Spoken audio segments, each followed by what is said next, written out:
This is what I think about a lot. I look at digital capability largely being huge, amazing things that are possible. And yet, just to lay the background here, when I go to these conferences like the MIT Initiative of the Digital Economy, and I watch economists talk about why haven't we seen a significant impact on the gross domestic product of the country yet? So much capability and such little financial impact. Yes, there's a lot of news stories. Yes, there's a lot of capability that's talked about, but really to make an impact on the country, we've yet to see that. And so having worked in a large traditional company, I started to think about, well, why is this? And again, another IDE conference, a roundtable, a number of speakers say things like, well, traditional companies need to be bolder, they need to take bets, and they need to make some mistakes. And to me, I'll use an analogy here. It's a little bit like telling someone to lose weight, because telling them to eat less and exercise more, everyone knows that. That's not the hard part. The hard part is actually doing it. And going back to this statement, I think companies do know they need to be bolder. They do know they need to take bets. They do know they need to make mistakes. Something is stopping them doing this, right? So what is that? And at this point, you may say, well, why would we have large companies wanting to sort of undergo a digital transformation?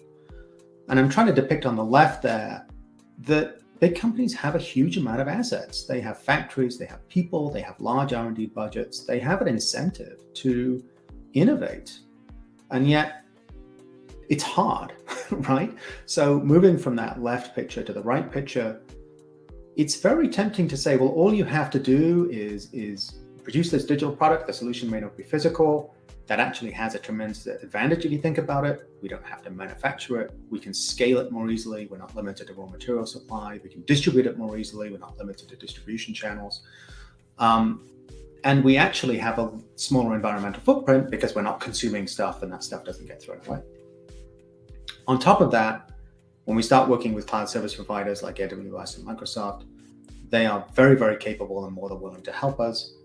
And so again, why isn't this an easy transformation?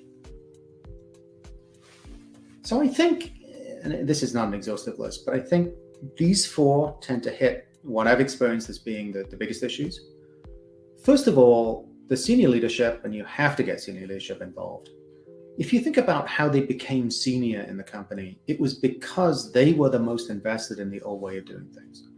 And so now asking people who've gotten to where they are through an old way of doing things, now to flip into a completely new way of doing things, that's very difficult. It's almost analogous to someone cutting off the branch they're sitting on, right? So it's going to be difficult for them to do that. I'm reminded of a story, actually. One of the senior VPs, we were chatting about a digital business model, and it was based on another product. Actually, the product would have been self-sufficient financially on its own. And I was suggesting using the data to create a service for a completely different set of customers. And he said, I'm not sure that'll work. And the funny thing was, I completely agreed with him. I wasn't sure it would work either. But to him, that was a reason not to do it. To me, that was a reason to try it. And I think this kind of reticence is very prevalent in large companies and something you absolutely need to be aware of. I have a potential solution coming up, but something you've got to be aware of. So next one over. Again, companies, particularly materials companies like the one I worked for, they're very used to a certain investment profile, relatively modest at the beginning, much more investment required when we're manufacturing something. And so that small at the beginning, large at the end, matches actually the confidence you get when you start to scale a product. You gain confidence as you do it, and therefore the investment actually matches the confidence. With a digital product, you have to invest earlier, and that represents a bigger risk to many companies. How do you know that'll work? That's the question that keeps popping up. It is, next one over, it is super hard to hire, lead, motivate, and retain digital talent in a company that it doesn't have a obvious digital brand. Typically, we have to hire these folks at a high skill level. We have to compensate them perhaps more than a traditional industrial chemist. That's difficult for HR to deal with.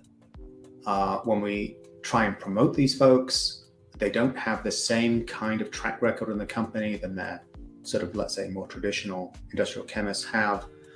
It's tough, and you almost need to attack the HR problem first, to be honest. Are we going to really create an environment which is going to motivate and attract people and keep them? Very hard to do, and our turnover rates were always quite high because of that. And lastly, this is a really intriguing one. In my experience, digital solutions tend to actually be applied to the wrong problems. They actually apply to obvious problems, but the problems don't actually have the biggest value. It's